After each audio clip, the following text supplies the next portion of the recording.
पिछले एपिसोड में हमने देखा कि विक्रम सोना के पास आकर उसके हाथ पकड़कर कहा, चलो मेरे साथ। सोना ने अपना हाथ झटक दिया, नहीं, मैं आपके साथ नहीं जाऊंगी, कभी नहीं। विक्रम उसे घूरते हुए देखकर, सोना ये मत भूलो कि हमारे बीच एक कॉन्ट्रैक्ट हुई है, तुम चाहकर भी मुझसे दूर नहीं जा सकती। उसने फिर से उसका हाथ पकड़ा तो सोना ने हाथ झटक कर कहा, नहीं, मैं कभी आपके साथ नहीं जाऊंगी। आप एक घटिया इंसान है, आपको जो करना है कीजिए, पर मैं आपके साथ नहीं जाऊंगी।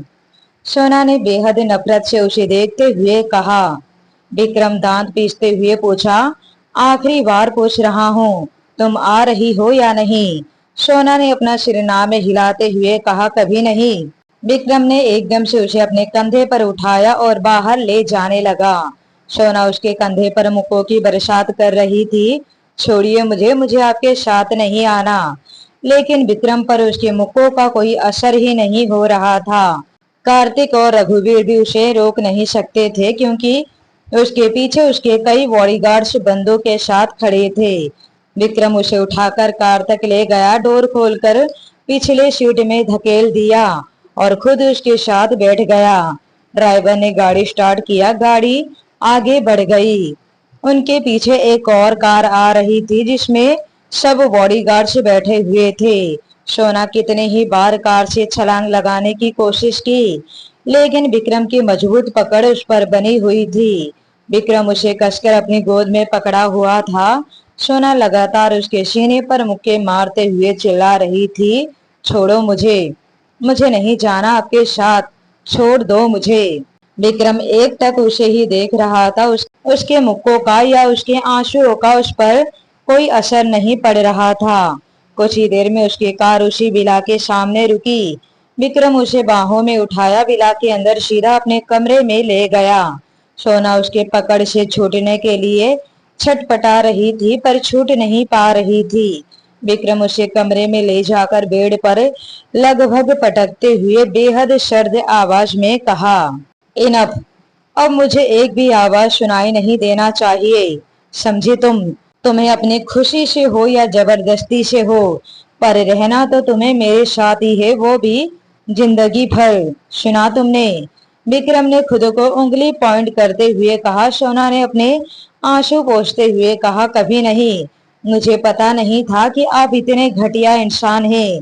आज आपने मेरे पापा का सिर मेरे सामने ही झुका दिया, और उनकी हार का कहीं ना कहीं मैं भी जिम्मेदार हूँ। उसने खुद को दोषी मानते हुए कहा। विक्रम ने उसकी आंखों में देखते हुए कहा, वो इसी के काबिल है, वो एक नंबर का गद्दार, मक्कार और नमक हलाल इंसान है। मैंने ये सब कुछ उसके साथ यूं ही नहीं किया। उस घटिया इंसान ने, उसकी बात अभी पूरी हुई भी नहीं थी कि सोना ने एक तमाचा उसके गाल पर जड़ दिया। विक्रम का चेहरा एक तरफ झुक गया। तुम्हारी हिम्मत भी कैसे हुई मेरे पापा को मक्कार गद्दार कहने की? होंगे तुम बड़े आदमी, लेकिन मैं तुमसे नहीं डरती। अपने पापा के लिए मैं खुद को बेच सकती हूँ, तो किसी से भी लड़ने की हिम्मत रख सकती हूँ। विक्रम ने अपना चेहरा उसके सामने किया। उसकी आंखें एकदम से लाल पड़ चुकी थी। कहीं ना कहीं अंदर से सोना भी एक पल के लिए घबरा गई। कहाँ विक्रम से ऊंची आवाज में कोई बात तक करने की हिम्मत नहीं करता, आज वहीं एक लड़की ने उसे तमाचा मारा था। विक्रम ने अपना हाथ उठाया, कसकर मुट्ठी बनाई। सोना थूक निगलते हुए उसके हाथ को और उसके चेहरे को बारी बारी से देख रही थी। विक्रम ने खींचते हुए एक पंच मारा। सोना ने डर से अपने चेहरे को अपने दोनों हाथों से ढक लिया, लेकिन फिर उसे महसूस हुआ कि विक्रम ने उसे नहीं मारा है। उसने अपना हाथ हटाकर देखा तो विक्रम ने सामने दीवार पर पंच मारा था। उसके हाथ से खून भी निकल रहे थे। उसने सोना के जबड़े को कसकर पकड़कर उसका चेहरा ऊपर करके उसकी आंखों में देखते हुए कहा, तुम्हारा बाप है गद्दार, है मक्कार, और ये बात तुम खुद एक दिन मानोगी। कहकर उसने उसे बेड पर धकेल दिया और कमरे से बाहर चला गया। आज विक्रम सच में खुद को टूटा हुआ सा महसूस कर रहा था। रघुवीर से बदला लेने के चक्कर में उसने सोना को अपने प्यार को खो दिया, जिसे वो बेइंतहा मोहब्बत करता है। शायद अब सोना कभी उसे प्यार ना करे। रात हो चुकी थी पर ना तो विक्रम ऊपर कमरे में गया था और ना ही सोना अब तक कमरे से बाहर निकली थी। वो कमरे के बेड पर बैठी बैठी रो रही थी तो वहीं विक्रम हॉल रूम में अपने सिर पर हाथ देकर बैठा हुआ था। डिनर का वक्त हो चुका था। सुनंदा आंटी ने विक्रम से आकर पूछा, विक्रम बाबा डिनर रेडी है। विक्रम ने कहा, ऊपर उसे कमरे में दे आओ। सुनंदा आंटी ऊपर कमरे में सोना के लिए एक प्लेट में खाना लेकर जाती है पर अगले ही पल खाना रिटर्न लेकर आती है। विक्रम बाबा, उन्होंने तो साफ मना कर दिया। रो रही थी वो।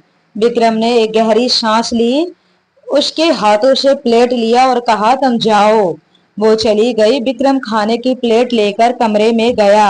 जाकर देखा तो सोना अपने दोनों घुटनों पर सिर टिकाकर अभी भी रो रही है। सोना, चुपचाप खाना खाओ, विक्रम ने कहा तो सोना ने अपना चेहरा ऊपर कर लिया। उसकी आंखें लाल पड़ चुकी थी आंसुओं से।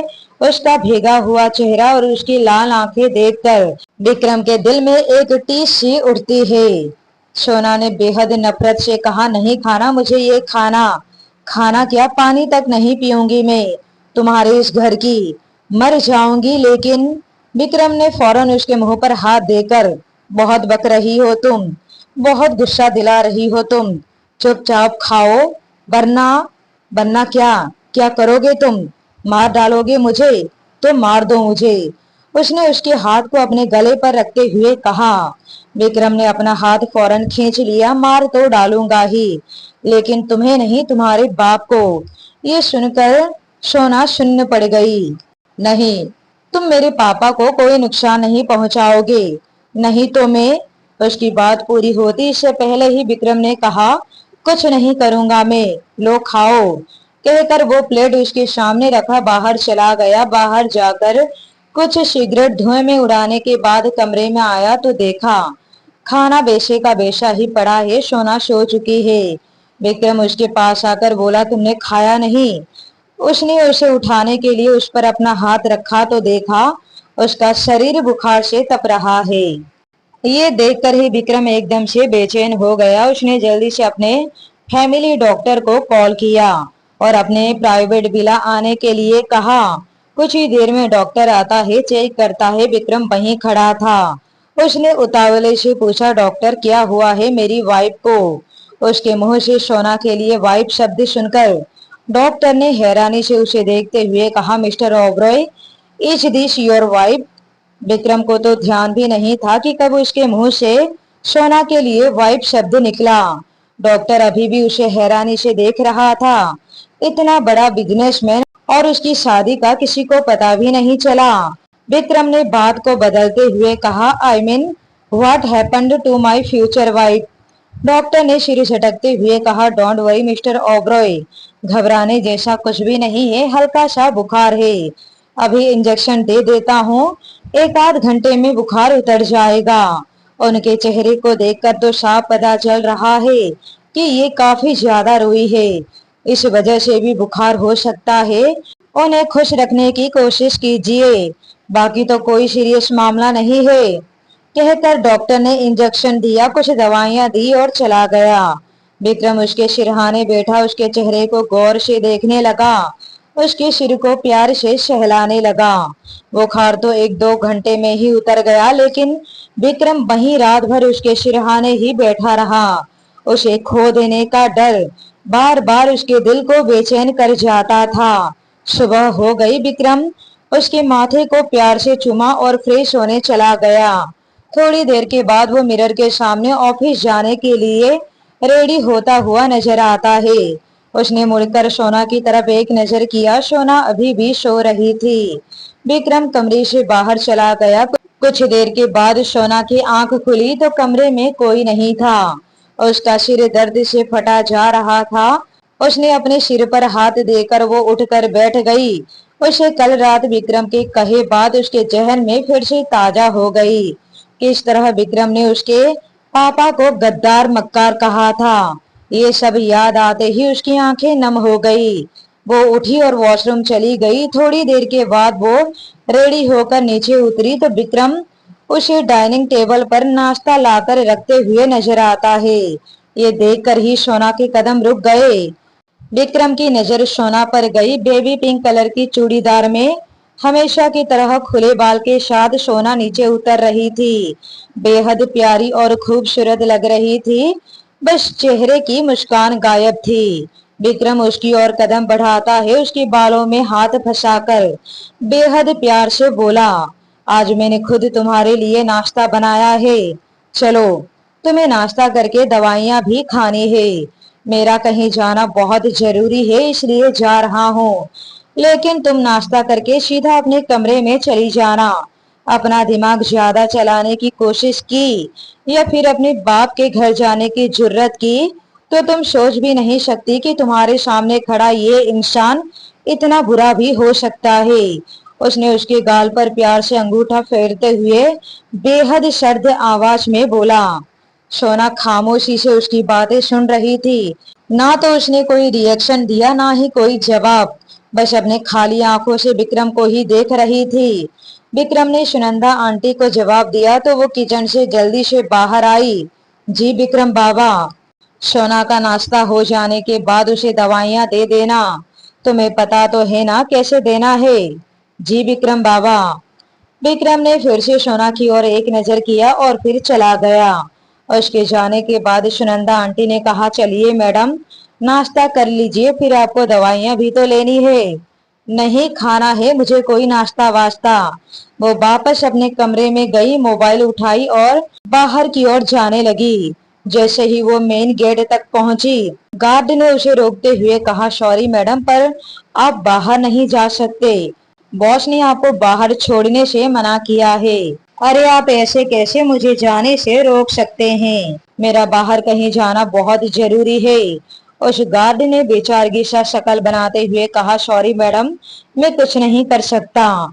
सोना ने अपने कदम वापस विला की ओर मोड़ लिए। वो हारे कदमों के साथ अंदर की तरफ बढ़ती हुई। मुझे पता था ये इंसान जरूर मुझे कैद करके अपने पास रखना चाहेगा, लेकिन मिस्टर विक्रम, आप मुझे कैद करके अपने पास यहाँ नहीं रख सकते। मैं हर हाल में यहाँ से निकल कर ही रहूंगी और फिर कभी वापस नहीं आऊंगी। वो अपने कमरे में जाकर इधर से उधर चक्कर काटने लगी। मुझे अगर पता होता यही है वो इंसान जिसने मेरे पापा को बर्बाद किया है, उनका सबसे बड़ा दुश्मन, तो कभी मैं यहाँ नहीं आती। और तो और जिस तरह से इस इंसान ने कल मेरे पापा का सिर मेरे ही सामने झुका दिया, अब तो मैं बिल्कुल भी इस इंसान के साथ नहीं रह सकती। उसने बेहद नफरत से कहा। कमरे में चारों ओर नजर किया तो उसकी नजर ठहर गई बालकनी में। वो दौड़कर बालकनी में जाकर देखती है, यहाँ से नीचे उतरना तो बहुत आसान है, एक ही माला तो है। उसने बालकनी की रेलिंग से एक साड़ी बांधी और उसी के सहारे उतर गई।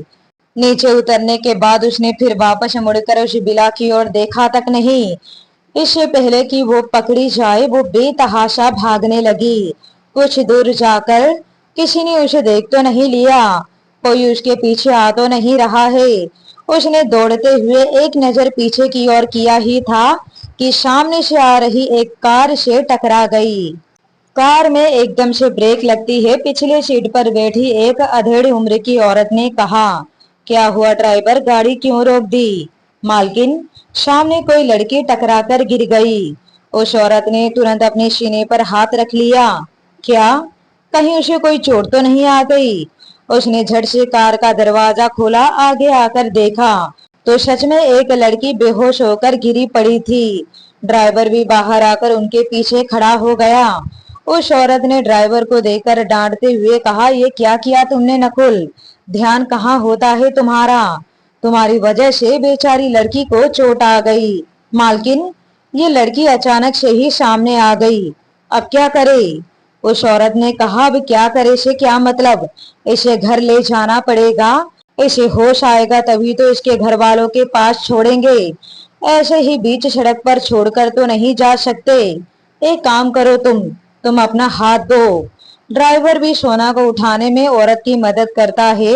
उसे कार की पिछली सीट पर ले जाकर लेटाते हैं और वो औरत सोना के सिरहाने उसके सिर को अपने गोद में लेकर बैठ गई। कुछ ही देर में उनकी कार आलीशान ओबरॉय मेंशन के गेट के अंदर रुकती है। जी हाँ, क्योंकि ये अधेड़ उम्र की औरत कोई और नहीं बल्कि विक्रम की माँ करुणा जी ही थी। उन्होंने ड्राइवर की मदद से सोना को कार से निकाला, गेस्ट रूम तक पहुंचाया, बेड पर लेटाया। ड्राइवर तो वो बाहर चला गया। करुणा जी एक टक सोना के चेहरे को ही देख रही थी। कितनी प्यारी बच्ची है, काश ये हमेशा मेरे पास रह पाती। उसने अपना मोबाइल निकाला, डॉक्टर को कॉल लगाने को हुई कि सोना कशमशाने लगी। उसने धीरे से अपनी आंखें खोली। ये देखकर करुणा जी मोबाइल को साइड में रखा, जल्दी से उसके पास आकर बैठी। बेटा, अब कैसी हो तुम? अच्छा महसूस कर रही हो ना? सोना हैरानी से करुणा जी की ओर एक नजर किया और पहली ही नजर में वो उसे कुछ जानी पहचानी सी लगी। उसने बचपन में सिर्फ एक बार उन्हें अपनी बर्थडे पार्टी पर देखा था। तब तो वो महज 7 साल के आसपास की रही होगी। अक्सर विक्रम के पापा ही रघुवीर के घर आया जाया करते थे। विक्रम के पापा वीरेंद्र सिंह ओबरॉय और रघुवीर अच्छे दोस्त थे और जब भी वीरेंद्र जी रघुवीर जी के घर जाते थे तो विक्रम उनके साथ जाता ही था। धीरे धीरे विक्रम और सोना बहुत अच्छे दोस्त बन गए थे। सोना ने करुणा जी को हैरानी से एक टक देखने लगी। करुणा जी ने कहा, बेटा, तुम्हें कहीं चोट तो नहीं आई? उन्होंने उसके हाथ पैर देखने लगे। आंटी, मैं ठीक हूँ, लेकिन मैं यहाँ कैसे? उसने चारों तरफ कमरे में नजर घुमाते हुए कहा। करुणा जी ने कहा, बेटा, तुम हमारे गाड़ी के सामने आ गई थी, बेहोश हो गई थी तुम, तो हम तुम्हें यहाँ ले आए। अब तुम ठीक हो तो हम तुम्हारे माँ बाप को यहीं बुला लेते हैं, वो आकर तुम्हें यहाँ से ले जाएंगे। उन्होंने बेहद अपनेपन के साथ कहा। सोना हड़बड़ी से बेड से उठी।